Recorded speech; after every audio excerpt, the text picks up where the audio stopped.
tutorial pembuatan jurnal umum nanti, kita harus mengerti yang pertama itu ada yang namanya spreadsheet. Nah, spreadsheet adalah software atau program aplikasi yang berupa lembar kerja secara elektronik yang didesain untuk pengolahan angka. Jadi dalam spreadsheet tersendiri itu juga mempunyai fungsi. Nah, fungsinya ini memang menguntungkan sekali ya bagi kita para akuntan atau para penghitung dan sebagainya. Yang pertama itu adalah untuk menghitung angka dengan cepat. Jadi angka itu harus dihitung tanpa menggunakan kalkulator. Jadi kita tinggal masukkan rumus saja, kemudian tinggal ngedrag ataupun enter seperti itu. Kemudian yang kedua itu adalah untuk menganalisis data. Jadi data yang telah kita masukkan nanti kita bisa analisis untuk menjadi sebuah kayak tabel dan sebagainya. Jadi kayak bisa dibaca seperti itu. Kemudian yang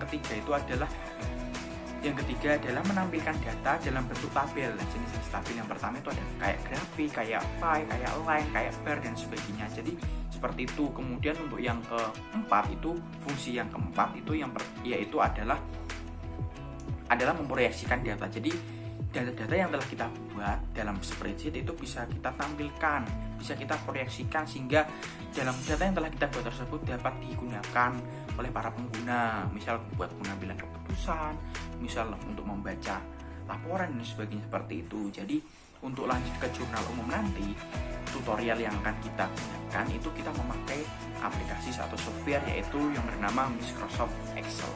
Oke. Selanjutnya, saya akan menjelaskan penggunaan fungsi Excel dalam aplikasi General Ledger. Jadi, apa sih itu aplikasi General Ledger?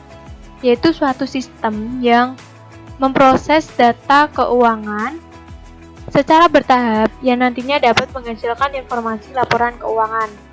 Di dalam aplikasi General Ledger ini terdapat beberapa fungsi Excel yaitu SUMIF, COUNTIF, VLOOKUP, IF, AND, OR, dan IS-ERROR.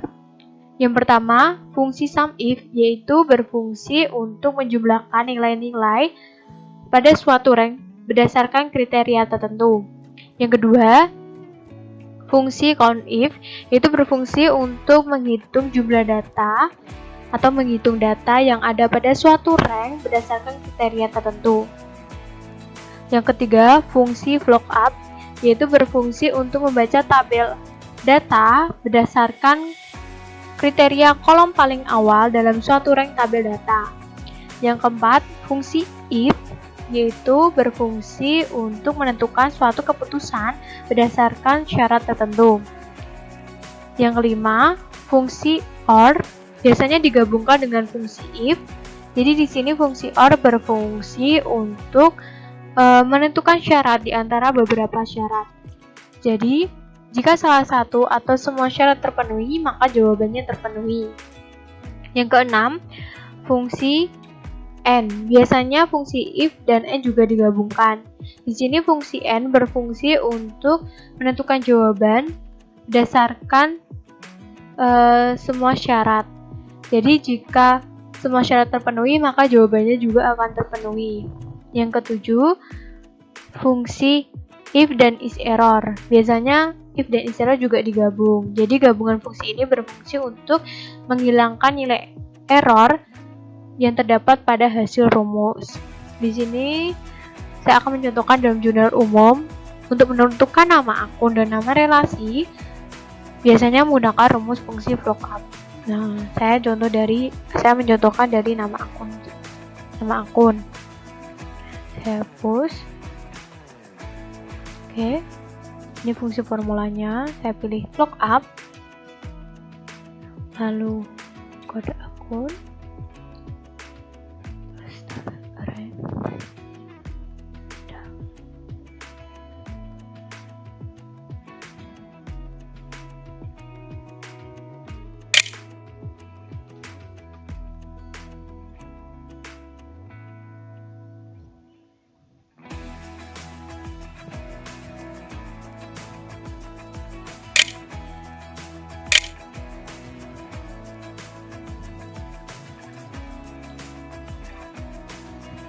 Terus call index numbernya itu 2.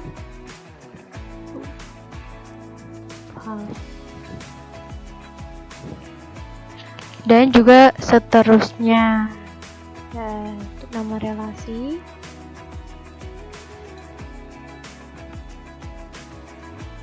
juga ikut vlog up.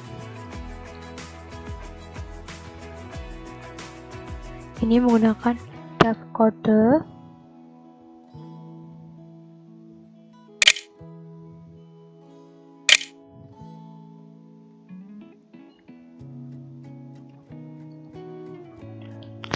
Nomor 2.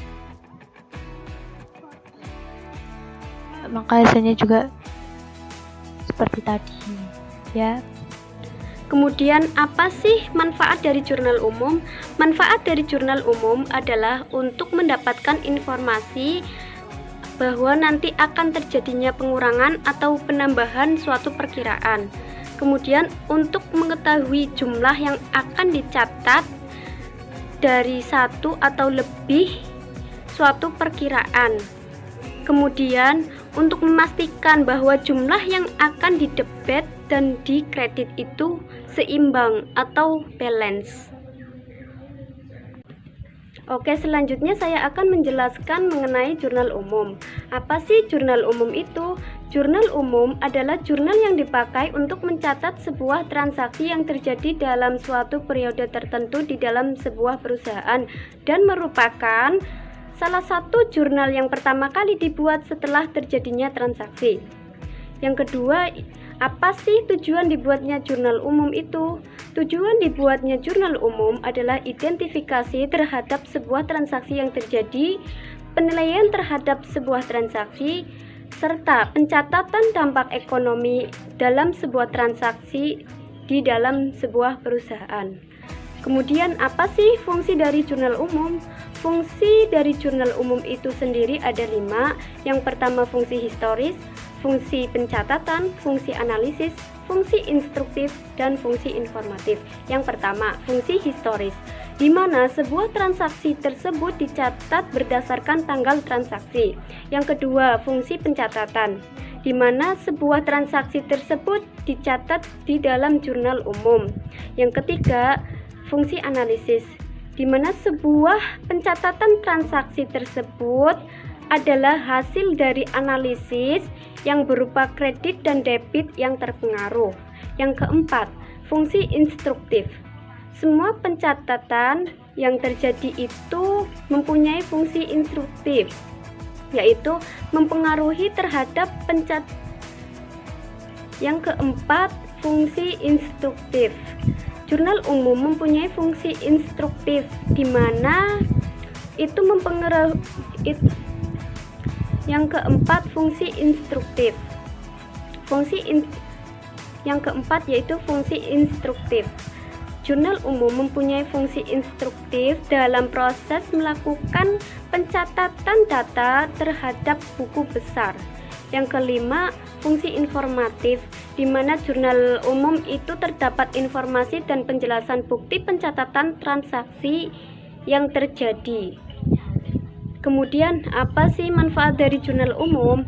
Manfaat dari jurnal umum sendiri yaitu untuk mengetahui perkembangan atau untuk mengetahui adanya pengurangan atau pertambahan dari sebuah transaksi yang terjadi.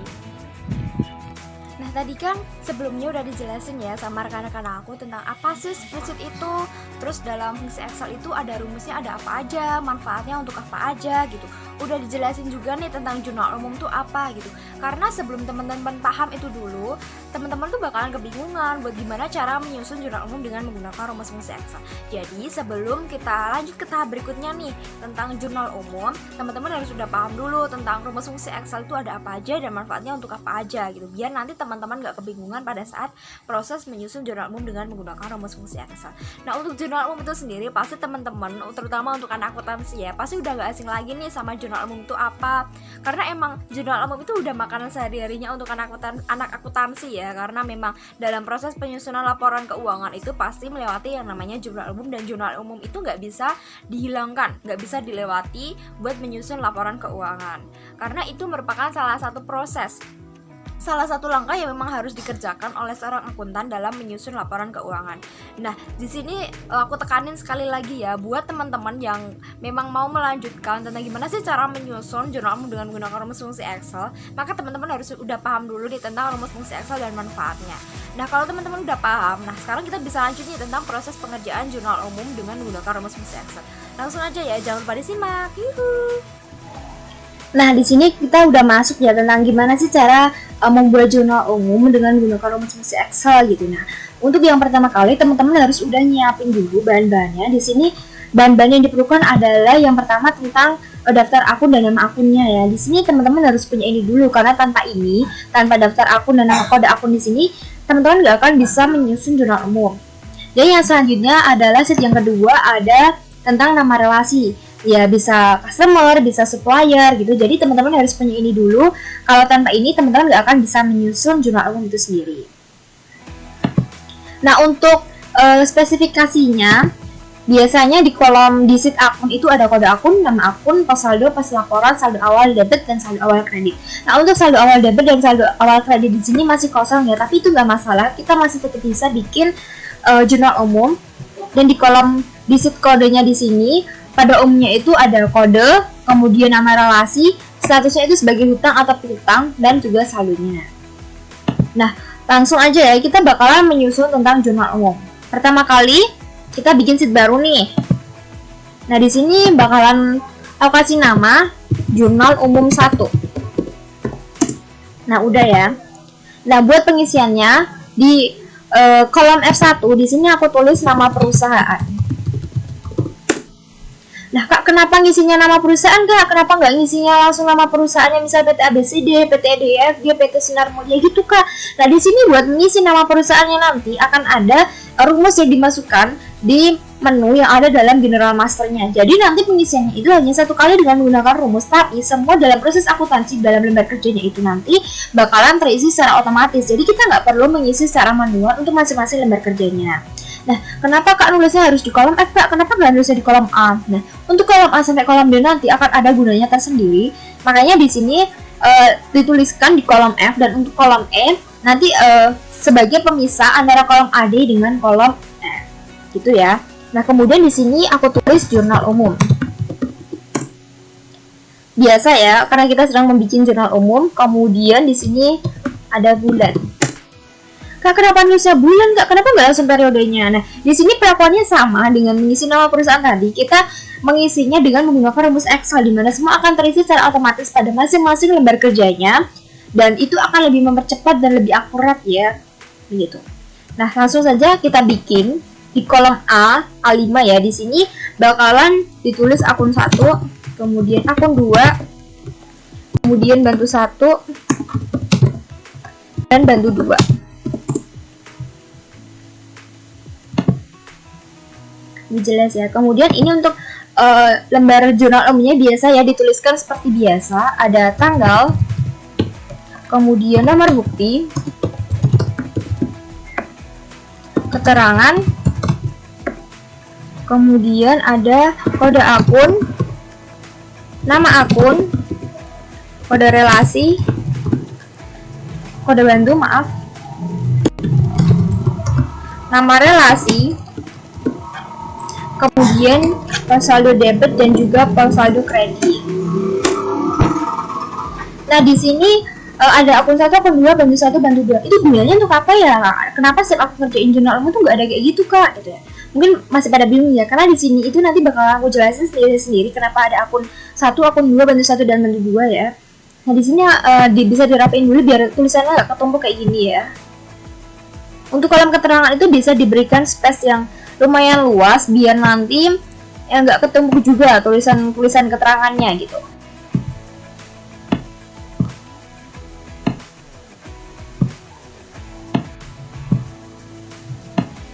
Nah, udah ya.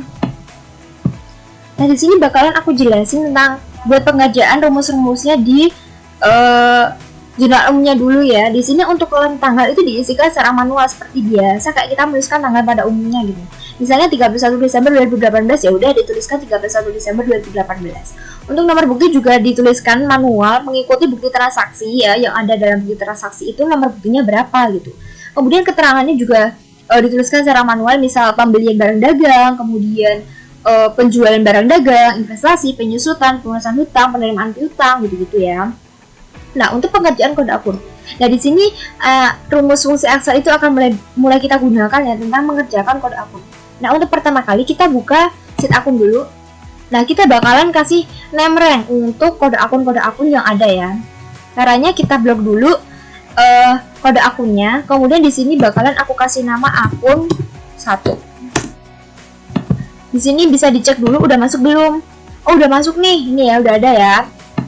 Nah, di sini juga bakalan dikasih nama untuk daftar akunnya.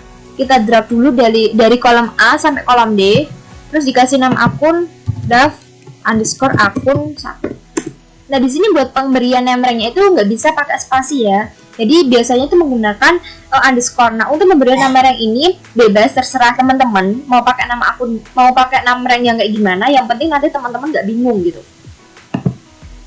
Sudah ya, sudah seperti ini. Terus kita balik lagi ke jurnal umum. Nah, di sini untuk gimana sih Kak cara ngerjainnya gitu. Nah, di sini bakalan aku kasih contoh beberapa baris aja. Di sini kita blok dulu ya. Kolom kode akunnya bisa langsung di drag saja gini biar cepat, nggak masalah. Tapi di sini aku bakalan bikin kayak gini aja. Terus di sini kita klik data, kemudian klik data validationnya ini. Nah, di sini ada kotak name box ya yang muncul seperti ini, ada setting, terus input message, terus error alert gitu. Nah, untuk yang setting di sini di allow-nya kita pilih list. Di search kita pilih name rank yang tadi yang tentang kode akunnya. Tadi aku kasih nama akun 1. Dan jangan lupa untuk checklist ignore blanknya ini dihilangkan. Nah, udah tampilannya seperti ini ya. Kemudian di error alert-nya di sini bakalan aku kasih maaf kalau salah. Jadi gunanya untuk apa sih Kak? Nah, gunanya untuk jika kita masukkan kode yang memang nggak ada di daftar akun kita, itu akan muncul peringatan, muncul sebuah notis maaf kode salah gitu. Berarti itu memang kodenya nggak ada di daftar akun kita gitu. Kita oke. Nah, buat tandanya udah berhasil apa belum gimana ya Kak? Kok kayaknya nggak ada perubahan ya Kak gitu ya? Mungkin pada bingung gitu sih. Nah, di sini tandanya adalah di sini ada tanda segitiga panah kecil kayak gini ya. Nah, jelas ya teman-teman, di sini ada segitiga ke bawah kecil gini. Nah, selanjutnya ini kalau gini berarti udah bener ya, udah berhasil buat kita masukin data validationnya. Nah, kalau misalnya di sini kita mau mengerjakan nih, misal mau masukin akun 1130, di sini bakalan mau karena memang kode akunnya itu ada di daftar akun kita. Kecuali jika kita masukinnya 111. Nah, akan muncul notis maaf kode salah karena memang kode 1111 itu nggak ada di daftar akun kita gitu. Nah, untuk penggunaannya itu jangan memakai backspace ya, karena untuk menghapus itu nggak bisa pakai backspace. Nanti nggak akan mau kehapus, kita enter. Nah, dia bakalan muncul maaf kode salah lagi. Nah, kita menghapusnya itu dengan menggunakan delete. Nah, kayak gini baru mau. Kemudian yang selanjutnya ada kolom nama akun. Nah, di sini kolom nama akun kita akan mulai menggunakan rumusnya, yaitu dengan sama dengan, bakalan aku zoom dulu biar lebih jelas.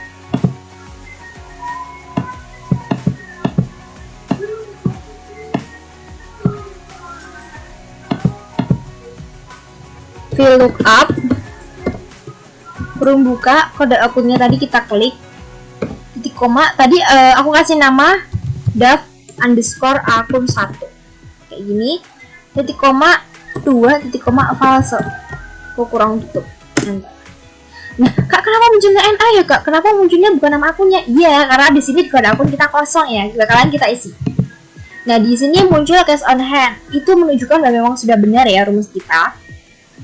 Yang selanjutnya ada di kolom kode bantu. Ini pengerjaannya itu sama dengan gimana cara kita mengisi kode akun tadi. Kita buka kode, kita bikin name rank untuk kodenya. Di sini bakalan aku kasih nama kode 1.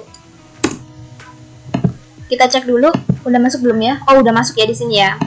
Terus bakalan aku kasih name rank juga, kolom A sampai kolom D dikasih name rank dengan nama, aku kasih nama kode 1. Cek.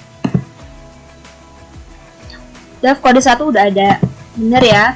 Terus kita balik lagi ke jurnal umumnya. Kita bikin data validation kayak tadi yang di kode akun. Kita blok. Klik data sudah, data validation, pilih data validation, nah muncul name box seperti tadi ya. Di settingnya kita isikan list, kita tuliskan kode 1 ya, karena tadi namanya aku kasih nama kode 1.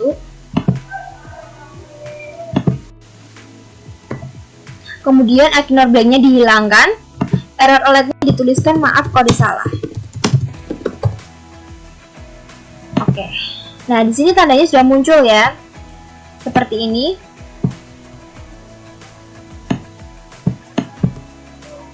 Nah, buat pengerjaan nama relasinya ini sama seperti rumusnya, hampir sama seperti nama akun, sama dengan VLOOKUP, kurung buka, kode bantu, titik koma, def underscore kode 1, nama remku tadi gitu ya, terus 2, false, kurang tutup.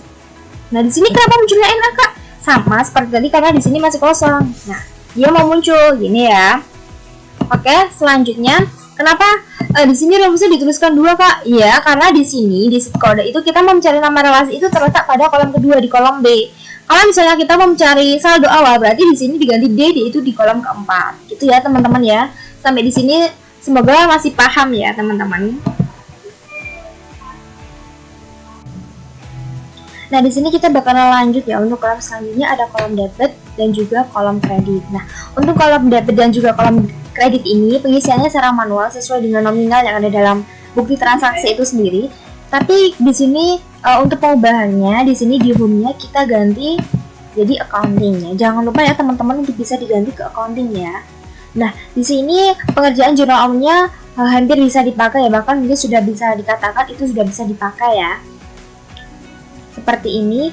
Nah, kemudian di sini misalkan di sini kosong, terus kita rumusnya di nama akunnya kita drag ke bawah. Loh Kak, nanti kalau misalnya di kode akunnya nggak ada, terus nanti nama akunnya itu jadi kosong kayak gitu Kak, gimana caranya Kak? Kenapa malah munculnya NA ya Kak? Kenapa bisa kayak gitu Kak? Nanti kalau kayak gitu malah bikin jelek dong Kak. Nah, bisa ada yang bertanya kayak gitu nih. Nah, di sini berarti rumusnya itu bakalan kita tambahin rumus fungsi Excel yang bisa memunculkan di sini itu bersih kosong gitu ya. Nah, di sini rumusnya kita tambahkan if kurung buka is error kurung buka. Nah, rumus VLOOKUP sampai false-nya tetap sama ya, jangan dihapus, kita hanya menambahkan. Kemudian kurung tutup, kemudian sama dengan true, kemudian titik koma, petik 2 kali, petik 2 kali, titik koma, VLOOKUP, kurung buka, kita klik kode akunnya lagi, kemudian titik koma, def underscore akun 1, karena tadi name-nya kasih nama def akun 1, titik koma 2, titik koma false, kurung 2 kali, kita enter. Nah, dia masih muncul. Nah, kalau misalnya kita drag ke bawah, dia akan bersih. Nah, kalau misalnya di kode akunnya kita nggak menggunakan misalnya untuk kasih jarak antara transaksi yang satu dengan transaksi yang lainnya, itu nanti bisa bersih kayak gini teman-teman.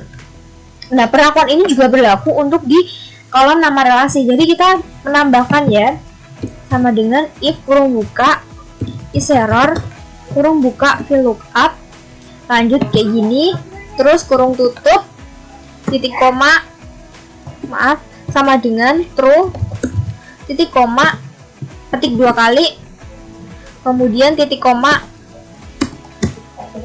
VLOOKUP, kemudian titik kurung buka, kita klik kolom kode bantu, titik koma, def kode ya, karena tadi aku kasih nama def kode 1, titik koma 2, titik koma false, kurung tutup. Nah, di sini kita drag ke bawah ya. Nah, nanti akan bersih juga, bersih kayak gini. Jadi nggak akan mengganggu pemandangan nih, ibaratnya kayak gitu ya. Nah, buat lebih jelasnya bakalan aku zoom. Kayak gini ya, teman-teman ya. Di sini juga sama kayak gini. Sama ya.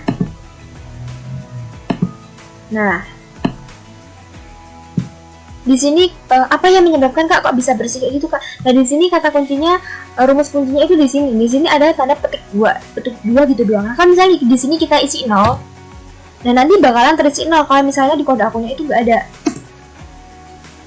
Bisa kita tarik. Nah 0, karena apa? Karena di sini 0 gitu.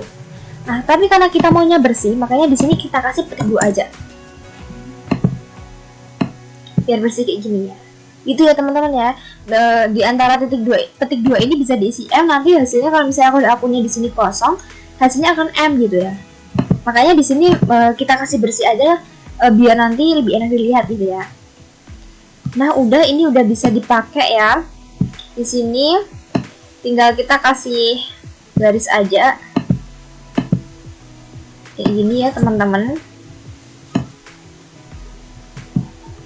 Di sini nah kita akan berlanjut di kolom akun 1, akun 2, bantu 1, bantu 2. Nah, fungsinya untuk apa sih Kak sebenarnya? Nah, di sini akun 1 ini digunakan untuk kode akun berapa sih yang dipakai ya?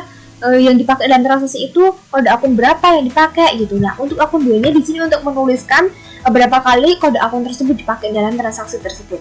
Untuk bantu 1 ini untuk menuliskan kode bantu berapa yang dipakai pada transaksi tersebut. Kemudian bantu 2 ini digunakan untuk menuliskan berapa kali kode bantu tersebut dipakai dalam transaksi tersebut. Nah, rumusnya terus gimana tuh Kak gitu ya, pasti pada bingung gitu. Nah, di sini bakalan dituliskan rumus sama dengan akun 2, kita klik dan kode akun, kita enter. Oh, di sini yang digunakan ternyata akun 1120. Cocok ya, sudah sama. Kemudian di sini untuk menuliskan jumlahnya. Countif. Kemudian di sini kita klik kode akun, kita absolutkan. Kemudian titik 2, kita klik kode akun, titik koma, kode akun lagi, kita klik tutup. Oh maaf, ini maksudnya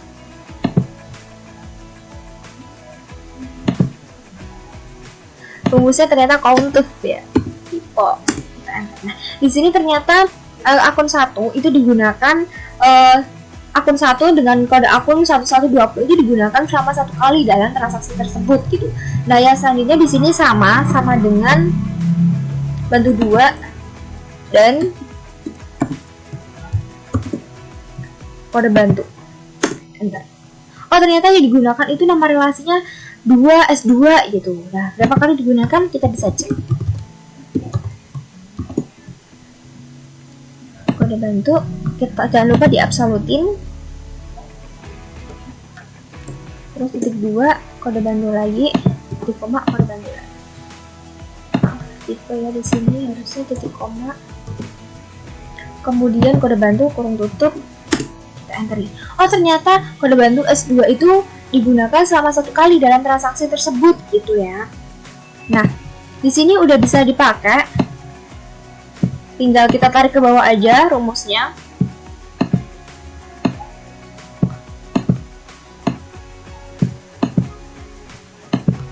Nah, seperti ini. Jadi ini jurnalnya sudah bisa dipakai, tinggal kita rapihin aja.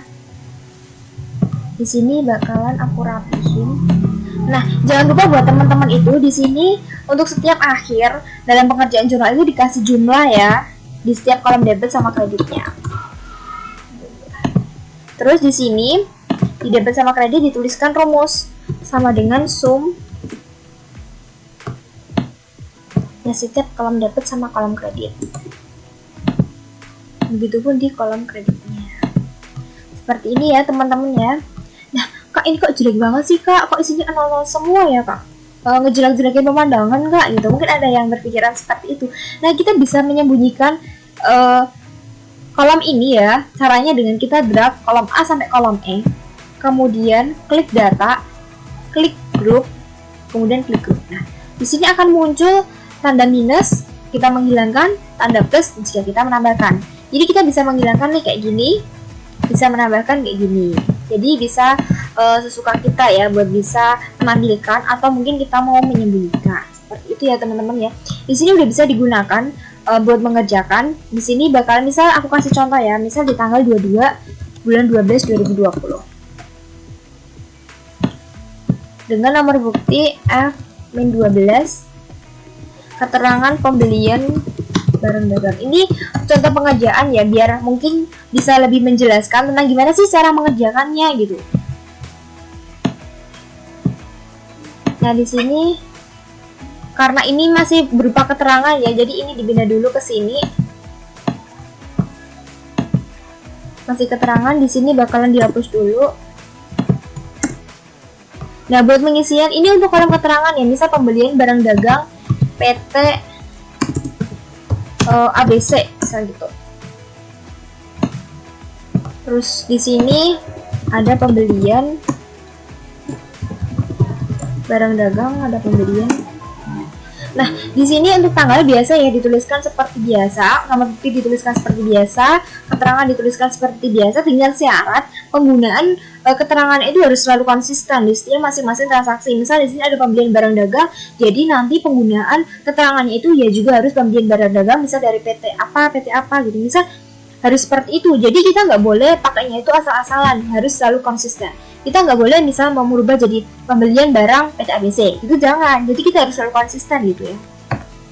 Nah, untuk kode akun biasanya kalau pembelian barang dagang itu kan menyebabkan persediaan bertambah serta hutang dagang bertambah ya di kredit. Nah, kita kalau misalnya kita nggak hafal dengan kode akunnya, kita bisa lihat nih di sheet akun.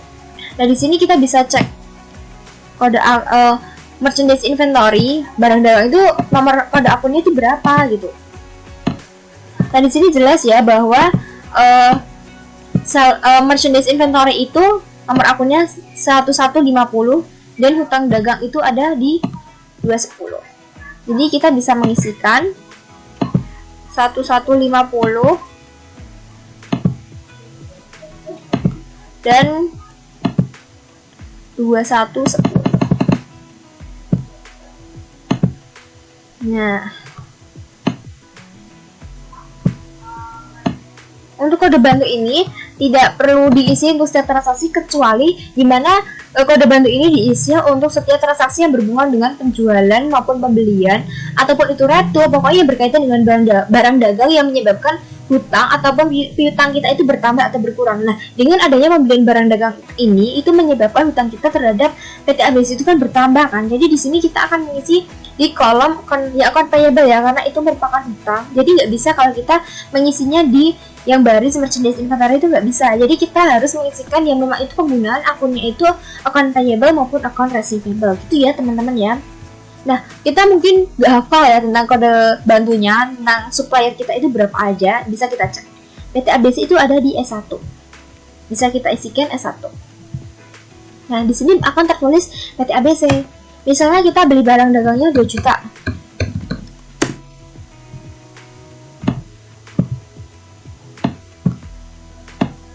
Nah, akan kita tulis 2 juta. Nah, untuk menghindari kesalahan kita masukkan nominal, kita bisa melakukannya dengan menggunakan rumus sama dengan langsung kita jadikan saja. Nah, dia biar langsung otomatis mengikuti nominal dari debitnya. Nah, kalau misalnya di debit itu berubah, kreditnya bisa langsung otomatis berubah gitu.